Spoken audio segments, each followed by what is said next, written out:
Yo,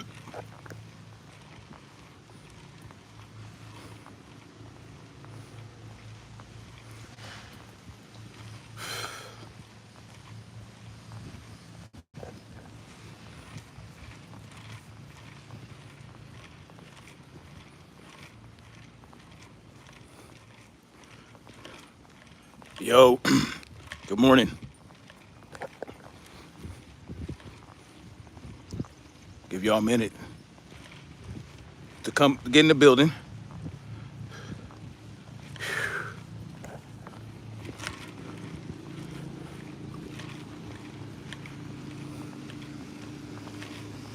No hat today. Need to get some sunlight on this ski ball of mine. Look at that.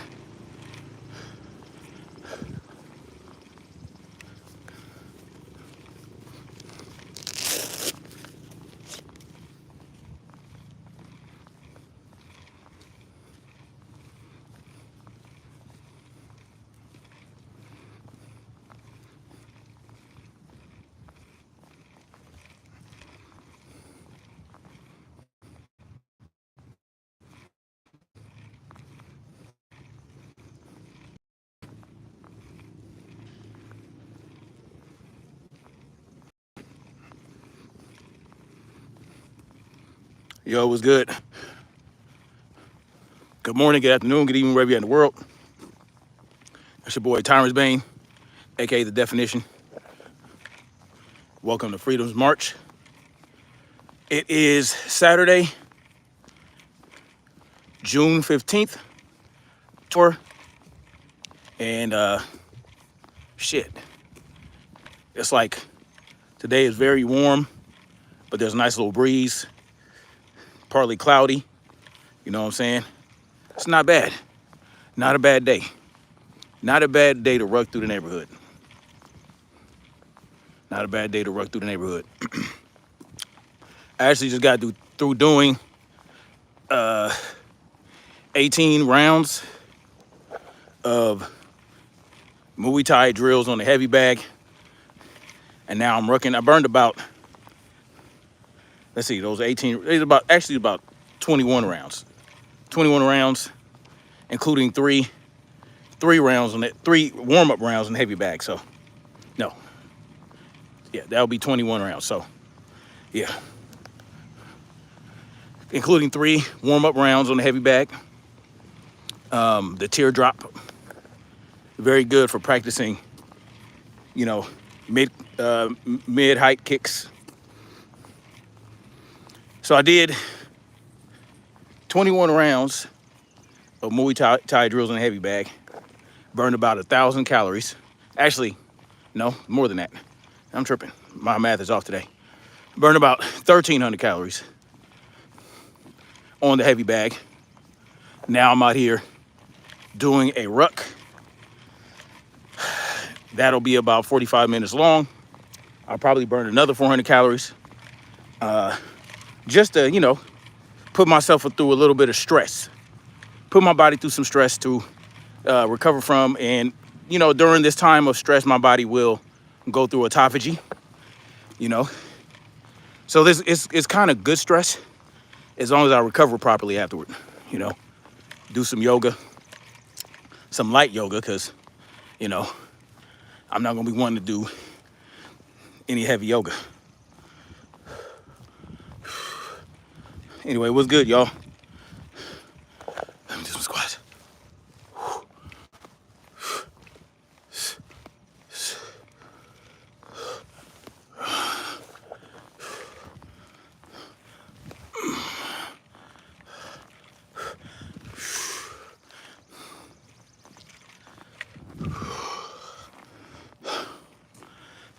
Got about 60 pounds total on me. So, you know, 60 pounds. Pretty good. So, I wanted to talk about this morning, this idea of weight bullying. All right? In boxing.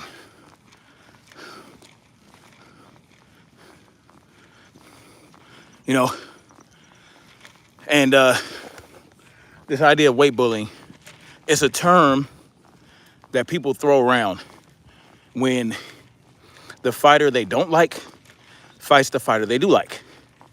You know, to understand this, in boxing, in all the lower weight classes, right?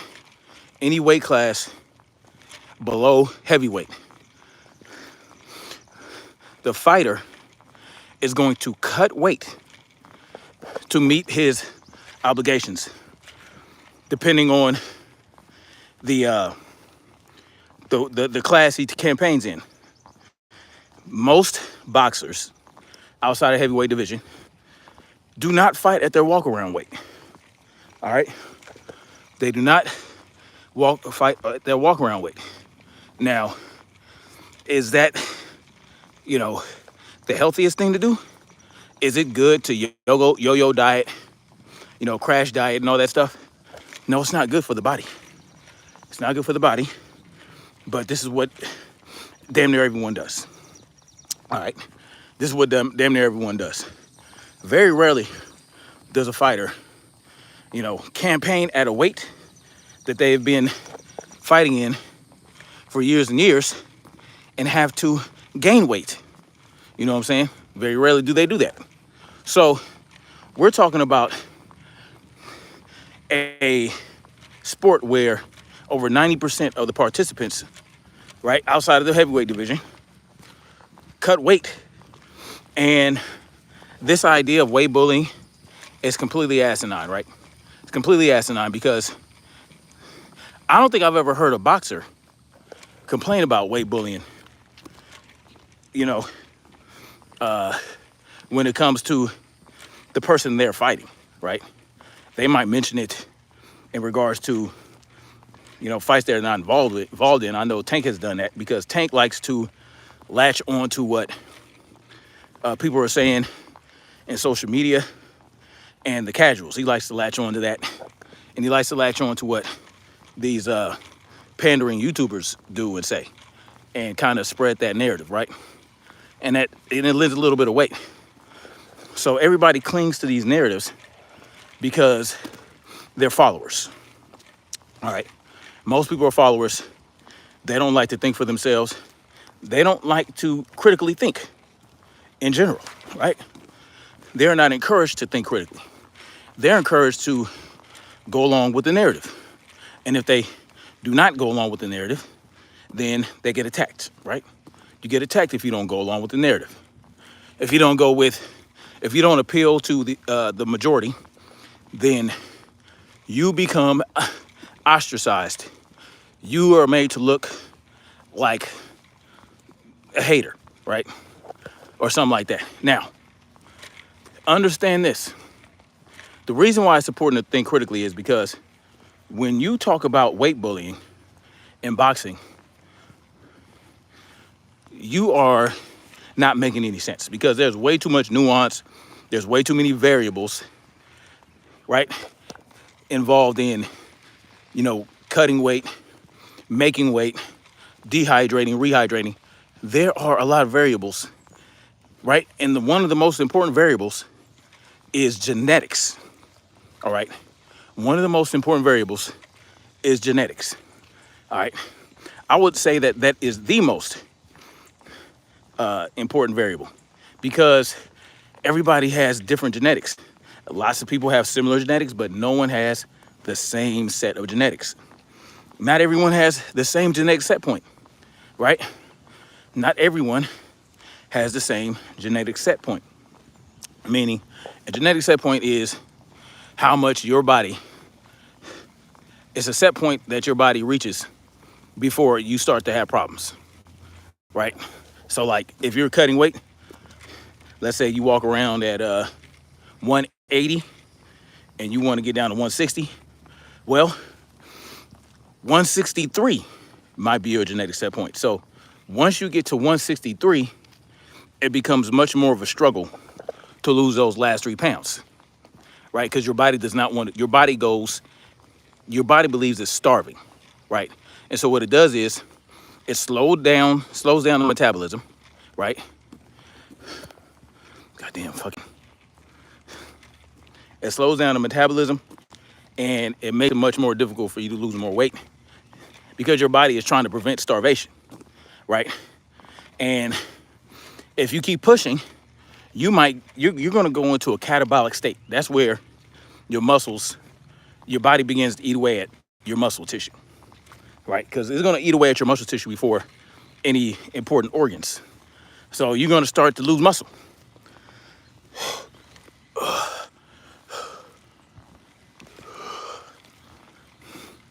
So you start to lose muscle, you start to lose energy, right? And your energy goes down. So there are a lot of things involved in cutting weight. So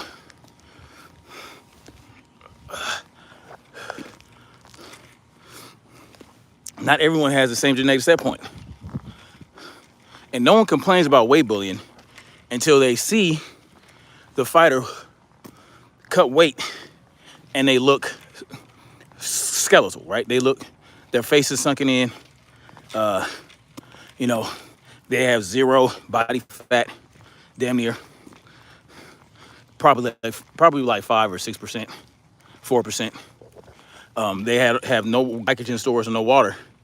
So, and if they see cheekbones, right? It's funny. If people see your cheekbones, they think that you were, you're about to die, right? Which, is very difficult to determine because, again, it has to do with genetics. Some people have high cheekbones. Some people have pronounced cheekbones, right? Like myself, I have high pronounced cheekbones, right? So more than most people. And so they see Frank Martin, right, at the weigh-in, the ceremonial weigh-in, and they see that his face is a little sunken in. He might be tired, all that other type of shit. And you can see his cheekbones and all that. And you think, oh, well, Frank Martin must be weight bully because when he cut down to below 140 or below 135, which is, he came in at 140, 134.2. Frank Martin, he met weight. But look, you can see his cheekbones and his muscles are more, he's a lot leaner. Oh, and he's tired too. He's sitting down on stage. Oh no, he's a weight bully. I've never heard anyone call Frank Martin a weight bully until the weigh-in ceremony yesterday, right? Never seen it. Now all of a sudden, Frank Martin's a weight bully. Man, this shit's kind of crazy. Okay, so Frank Martin had pronounced cheekbones, and his motherfucking, he looked very lean. Y'all kill me, man. But y'all don't want to talk about how Tank Davis looked frail, right? Looked frail. Didn't his muscles were then his muscle structure was not good.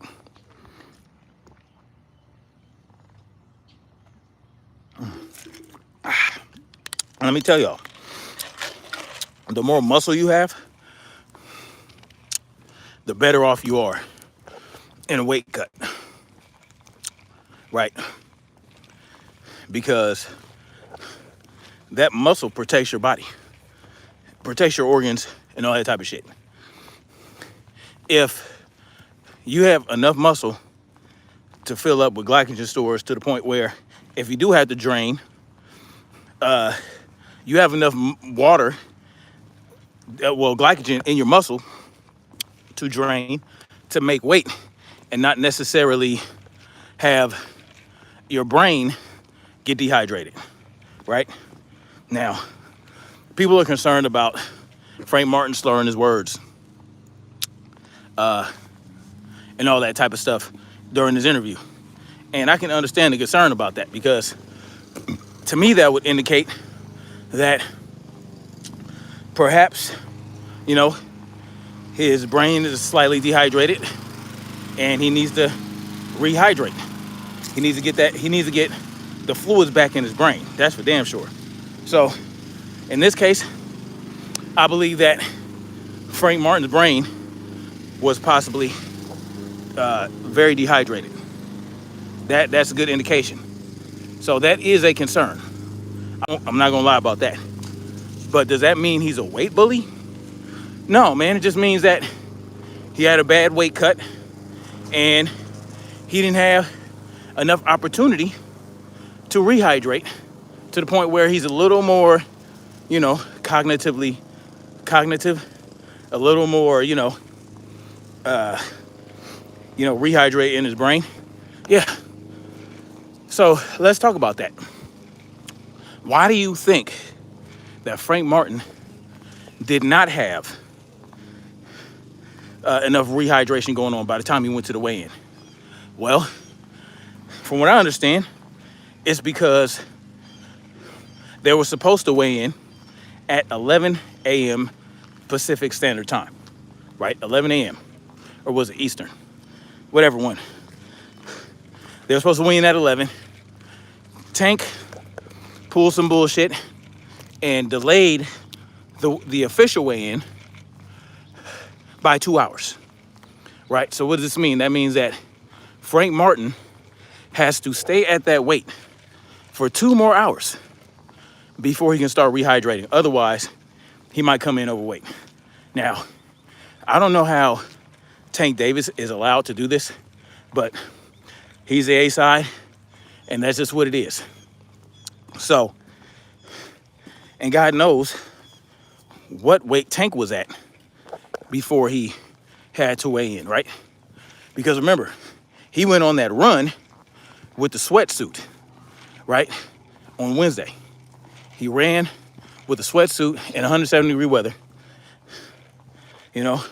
on Wednesday, and that probably helped him drop significant weight. So I wouldn't be surprised if the day of the weigh-in, he weighed like 130, right? He could have probably even weighed 128. Who knows? And so he was able to start rehydrating before the weigh-in, probably, to get to the 133 he came in at. That's very possible. So, and I think that he delayed it because he knew that Frank Martin was probably not, at the weight he was supposed to be at. And so he decided, well, I'm going to make him hold that weight a little longer. These are the games that Tank Davis likes to play to gain the advantage. But it is what it is, when you sign up to fight Tank Davis, this is what it is. You're going to get greatly handicapped, whether it's in the contract or not. Whether the handicap is in the contract or not, this is just what it is. You're going to become greatly handicapped. So, Frank Martin did not have as much of an opportunity to rehydrate as Tank Davis. Now, Tank Davis started his camp at 138. I don't know what Frank Martin started his at, but it behooves a fighter, if you're going to campaign at a certain weight, if you're going to, by the time you start camp, you want to be as close to that weight as possible. And you want to get down to that weight gradually, right? You want to slowly lose the weight, right? You want to slowly lose the weight and maintain that weight during camp. You know what I'm saying? To where by the time you weigh in, you might have to lose 1 or 2 pounds, 4 or 5 pounds, whatever. You don't want to have to lose 15, 20 pounds days before the weigh-in, right? So, yes, there are certain strategies that you can use and employ to fight at a weight where it's not going to be that dangerous for you. And then guess what? After you weigh in, you come in at whatever weight you want to. You rehydrate to whatever. And it's completely up to you. So, that's what I would do. Morning. See little dog come up, he's harmless. All right. He's just one that don't do his own thing. I got you. So, you know, but as far as the weight bullying thing, look, you're not weight bullying if the person you're fighting understands that you can rehydrate to whatever weight you want. How is that bullying when the fighter agrees to fight a motherfucker that can rehydrate 15, 20 pounds? That's not weight bullying. The person that did not have to regain it or did not regain that much weight, he made a choice. He is not forced to fight somebody who has to drop 20 or 30 pounds or 15 pounds or whatever to meet the campaign weight. So you don't have to fight that person. If you're Tank Davis, right? You walk around at 160, which is what Leonard Ellaby said, and he, you know, Tank Davis was weighed in before, showed his weight before. He does not walk around at 135. This narrative that Tank Davis walks around at or within 5 or 10 pounds of 135 is bullshit. It's not true. Anyway, if you're Tank Davis and you walk around at 160 and, you know, you getting ready to fight Frank Martin or you're entertaining the idea of fighting Frank Martin and he walks around at 175 or 180 and you decide to fight him anyway, how is that bullying? How is that bullying when the other fighter chooses to fight that motherfucker, right? You sign up for it, right? Just like when Ryan Garcia came in 3 pounds overweight a day to weigh in and had greater opportunity to rehydrate and all the other type of shit. And Devin came in at 140 like he was supposed to and decided to fight Ryan Garcia anyway. Well, y'all don't give him an excuse for that. Y'all say, well, he signed up for it. Well, so do these other fucking fighters. So stop saying that it's weight bullying because it's just simply not true. No one is forcing these fighters to fight somebody that has to rehydrates up 15 to 20 or 30 pounds for the night of the fight. These boxers understand what they're getting into, right? They know that, like, the guy, what's that guy's name? Vergic, that's fighting David Benavidez. No one talks about David Benavidez as being a weight bully, right? The motherfucker's 6'2", 6'3", you know, walks around at over 200 pounds and was dropping down to 168 most of his career. Missed weight multiple times, but no one's calling him a weight bully.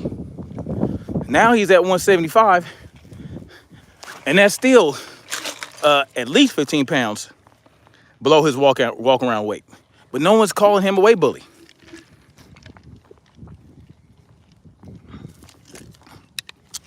No one calls him a weight bully because genetically his body holds more water and he has more fat cells than Frank Martin.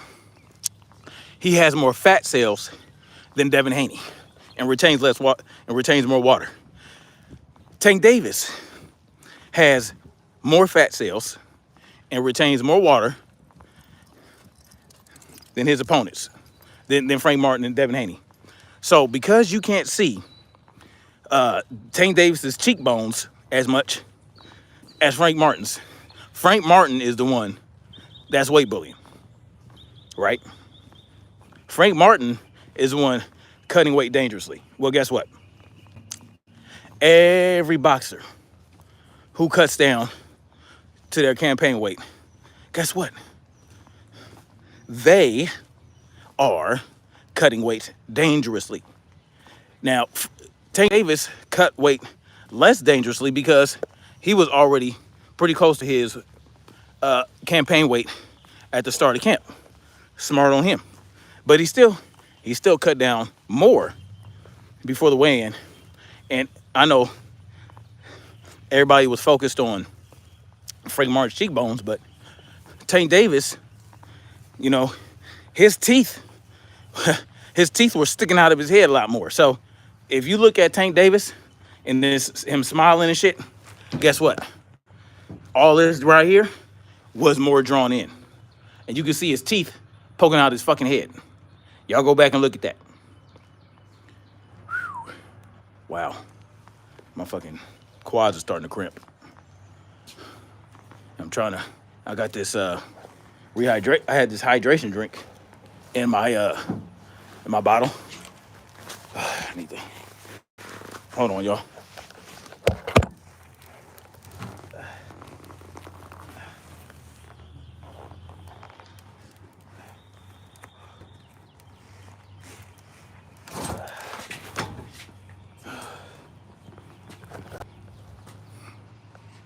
But yeah, Tank Davis's teeth were poking out his head. Like, okay, listen, I'm gonna tell y'all something. Tank Davis was a little bit drained too. Even just because he came in at 133 doesn't mean he's not struggling or wasn't struggling. Y'all kill me, man. Y'all kill me.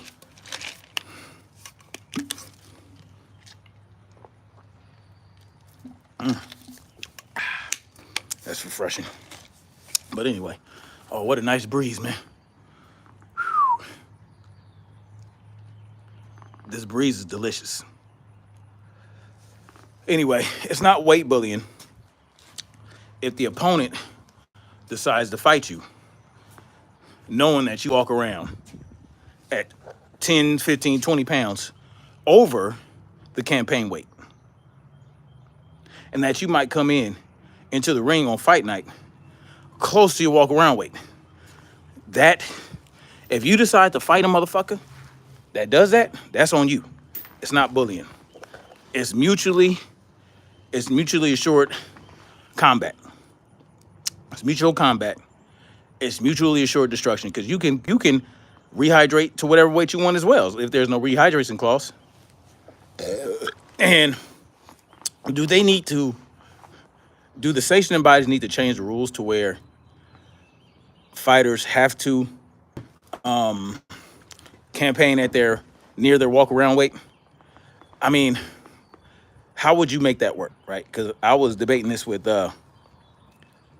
KO Boxing, 87 TV, and I was trying to explain to him, because he thinks it's just as simple as the sanctioning body just saying, no, you have to fight. You have to fight at a weight class near your walk around weight. Well, how do you make that work? Because, there would have to be a lot of changes made. And which weight, right? Which weight? So there's so many weight classes, right? There's so many weight classes. There's so many fucking weight classes. So if you walk around at 170, right? What's after that? 175. So 168 and 175. If you walk around at 172, which weight class would you be forced to fight at? Because you're 4 pounds from 168. Oh no, you're 6 pounds from 168, and you're 4 pounds from 168. No, you're 168. 9, 10, 11, 12. All right, whatever. If I'm out of it right now. So if you weigh 172 or 174, you're 4 pounds. No, if you 175 and 168. So let's say you weigh 171. You're 3 pounds from 168, and you're 3 pounds from 175. Which weight class would you be forced to fight at? Right? Which one do you have to choose? How much weight are you allowed to lose? How do you monitor that? Right? And when do you start to determine your official weight prior to the fight? Right? Like when when you start camp? Are they gonna monitor your weight year round? How do you do this? And I believe that's why they haven't done that yet, is because, there's a lot that would have to go into that, right? There are decisions that had to be made. You know, are they going to have to get rid of certain weight classes? Because before 168, you have 160. If you weigh 163, right, you're 5 pounds from 168, and you're 3 pounds from 160. Which one would you be forced to fight at? Because you only have to lose 3 pounds to fight at 160, but you have to gain 5 pounds to fight at 168. Are you allowed to gain weight? Like what are we talking about here? What are we talking about? Like how do we determine this? And how are the sanctioning bodies going to make that determination? And the sanctioning bodies, they have to agree on this shit. Because all the fighters fight in all of their fight for all their belts, right? So how do you make these determinations?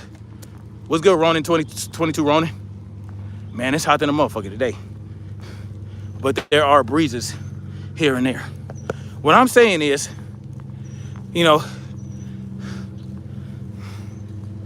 aren't more fighters too big for their division? Like, yes. Over 90% of fighters outside of the heavyweight, they have to cut weight to meet their fucking obligation. So if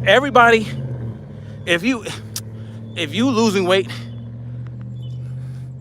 to meet your campaign weight is weight bullying, then everybody's a fucking weight bully. If you rehydrate and gain weight for the night of the fight, then everybody's a weight bully. And if everybody's a weight bully, guess what? Nobody's a fucking weight bully. So, it is what it is. Tell your favorite fighter to stop fighting people that walk around at weights much greater than the weight they campaign in, period. Yeah, it's a doozy today, man. All right, man. I think I'm gonna cut this. I was trying to stay on all the way back to the house, but I'm gonna have to cut this short. So usually what I would do if I were sparring today, I would do all this, right? I would do my 21 rounds on the heavy bag, and I would do this 45-minute ruck with 60 pounds. Get back to the place we'd spar, and then I'd spar the person I'm sparring. That's how I like to do it. When my body is completely under stress, mad tired, how would I fare after doing all this strenuous exercise and then had to fight? How would I do if I did all this and then immediately, no, I'm not waiting 30 minutes. I'm not waiting an hour. As soon as I get back to the house, my sparring partner's there and we're sparring. As soon as I get back, 3, 4, 5 rounds, whatever. The mental you train, yes. How would you fare? How would I do under that much stress after all that exercise? I used to do this at the stairs at Culver City when I was in LA. I would do maybe 3 or 4 miles up and down that thing. You know what I'm saying? About an hour and a half, 2 hours. I would, I would have burned like over 1,000 calories. Then I would go to that little circle and the little amphitheater they had there, and I would do more drills so that the cat that I used to spar with a lot, that I was helping train, I trained him, you know, we would do some mid work. We would do some plyometric exercise. We would do jump roping for about another hour. So mind you, I've already burned 1,000 calories. And in that next hour of training with the homie, I'd maybe lose another 600 to 800 because, while I'm holding the pads, I'm getting the rest, I'm getting the break. And then while he's working the pad, while he's holding the pad, I'm working the pads. So I'm not burning as many calories, but I'll burn another 16. And then after that, we both spar. Now, sometimes he would do, the stairs with me, up and down, and sometimes he wouldn't. But he wasn't carrying 80 pounds worth of weight like I was carrying at all.